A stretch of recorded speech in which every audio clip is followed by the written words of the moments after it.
আল্লাহ তাআলাকে নিজ চোখে দেখা মহা সৌভাগ্যের বিষয়, যা পরকালে মুমিনদের জন্য নির্ধারিত।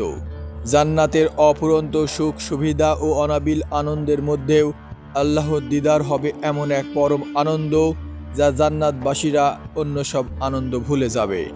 আসুন আজ জেনে নেই আল্লাহ দিদার লাভের কিছু আমল সমূহ। প্রথম আমল, ইমানের সঙ্গে মৃত্যুবরণ করা। আল্লাহ দিদার লাভের প্রথম ও প্রধান শর্ত হলো একজন ব্যক্তি ইসলামের অনুসরণে থেকে মৃত্যুবরণ করবে, কারণ অবিশ্বাসীদের জন্য আল্লাহর দিদার হারাম করা হয়েছে।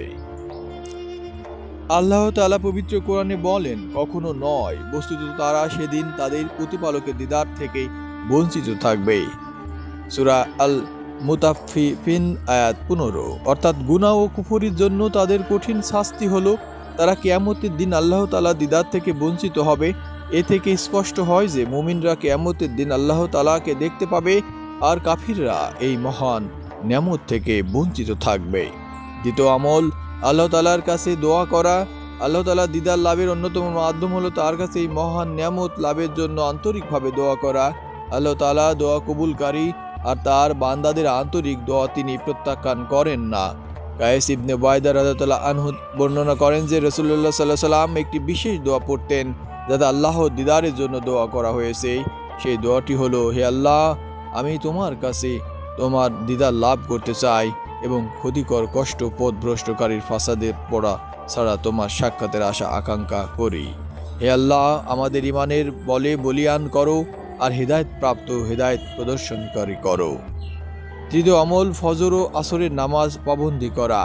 জান্নাতে আল্লাহ তাআলা দিদার লাভের অন্যতম মাধ্যম হলো সব নামাজের প্রতি যত্নবান হওয়া, বিশেষত ফজর ও আসরের নামাজ নিয়মিতভাবে আদায় করা।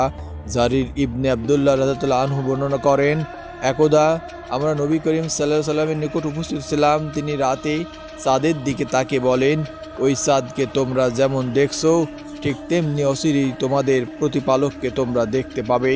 তাকে দেখতেই তোমরা কোনো ভিড়ের সম্মুখীন হবে না। কাজেই সূর্য উদয়ের অস্ত যাওয়ার আগের নামাজ শয়তানের প্রভাবমুক্ত হয় আদায় করতে পারলে তোমরাই তাই করবে। চতুর্থ আমল, গুনাহ থেকে মুক্ত থাকা।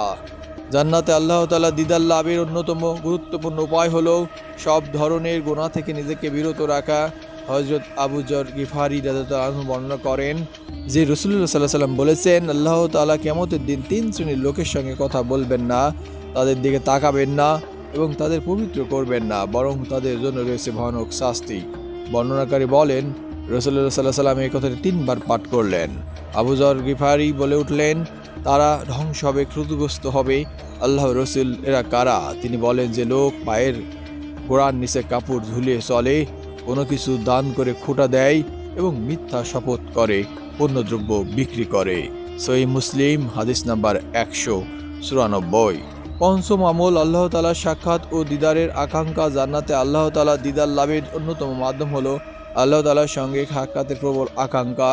রাসূলুল্লাহ সাল্লাল্লাহু আলাইহি ওয়াসাল্লাম বলেন, যে ব্যক্তি আল্লাহর সাক্ষাৎ লাভের পছন্দ করে, আল্লাহ তার সাক্ষাৎ পছন্দ করেন, আর যে ব্যক্তি আল্লাহর সাক্ষাৎ পছন্দ করেন না, আল্লাহ তার সাক্ষাৎ পছন্দ করেন না। সহিহ বুখারী, হাদিস নাম্বার 6507।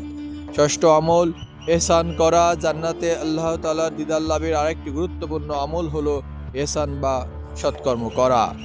সৃষ্টিজীবের প্রতি যে কোনো ভালো কাজ করা, কল্যাণমূলক কাজে নিজেকে নিয়োজিত রাখা, এটি এমন একটি গুণ যা মানুষের অন্তরকে পরিশুদ্ধ করে, আল্লাহর সন্তুষ্টি অর্জনের পথ সুগম করে। ইমাম জুরজানি রহমতুল্লাহ আনহা ইহসানের সংজ্ঞা দিতে গিয়ে বলেন, ইহসান হলো সেই কাজ যা দুনিয়াতে প্রশংসিত হয় এবং পরকালে প্রতিদান ও সওয়াবের কারণ হয়। আল্লাহ তাআলা আমাদের সকলকে উপরোক্ত আমল করার তৌফিক দান করুন। আমিন।